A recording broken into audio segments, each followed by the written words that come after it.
my name is Chantel Steele. I'm the Environment Manager for the Victorian Renewable Energy Terminal project.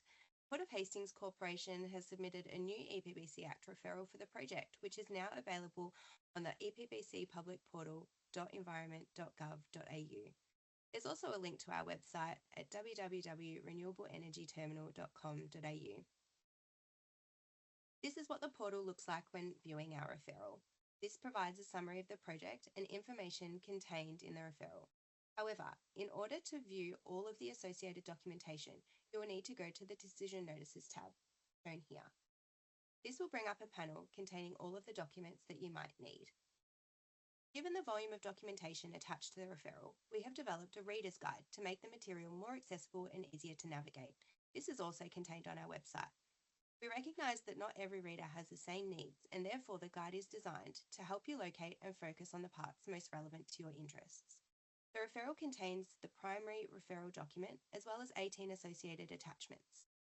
On this page, you can click on each of the attachments, and it will take you to a summary of the document, as well as a link to the portal so that you can view the document in its entirety. For example, here is attachment 1, Port of Hastings' response to the 2023 Statement of Reasons. This document sets out how the modified project design and supporting impact assessment documents specifically consider and address the issues identified in the Minister's Statement of Reasons from 2023. We also have a document that outlines the project description. This contains a summary of the project that's being referred. It helps provide an introduction for readers who are new to the project and want to learn more about its objectives and the context. Attachment number 3, Supporting the Emerging Offshore Wind Sector, considers the need for the Victorian Renewable Energy Terminal in supporting the emerging offshore wind sector. We also have attachment number 4, which is a summary report outlining the selection of the primary assembly port for offshore wind development in Victoria. The document was produced by the Department of Transport and Planning. There are 4 preliminary impact assessment documents. These contain a summary of existing environmental values relevant to that particular study, site surveys and results where they're relevant, and based on currently known information, an impact assessment on identified values. For example, here's the Onshore Ecology Preliminary Impact Assessment, Attachment 5. This document outlines the existing ecological features above the high tide watermark and evaluates the potential for significant impacts to onshore-related matters of national environmental significance protected under the Act. Each impact assessment also contains some recommended mitigation measures and the next steps to inform the completion of the full assessment. Some of the impact assessments also contain several appendices.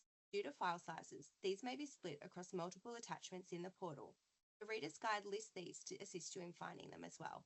There are also attachments to the referral relating to some of the other work we've been doing to contribute to the knowledge of the environment local to the project site. See those listed here in attachments 15 and 16, surface water existing conditions and groundwater existing conditions. Another key attachment to the referral is the Project Alternatives and Design Development document in attachment 18. This document details the process we undertook to identify and evaluate alternatives to the project to arrive at the preferred design. We encourage the community, stakeholders and other interested parties to review the project's referral documentation and submit a public comment to the Minister regarding whether the proposed project is or isn't a controlled action. The public comment period is 10 business days. That means it ends on July the 9th.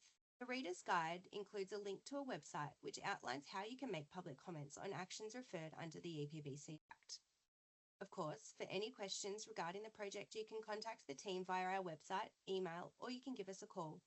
If you need to get in touch with the Department of Climate Change, Energy, Environment and Water in relation to the comment process, you can do so at epbc.referrals@dcceew.gov.au.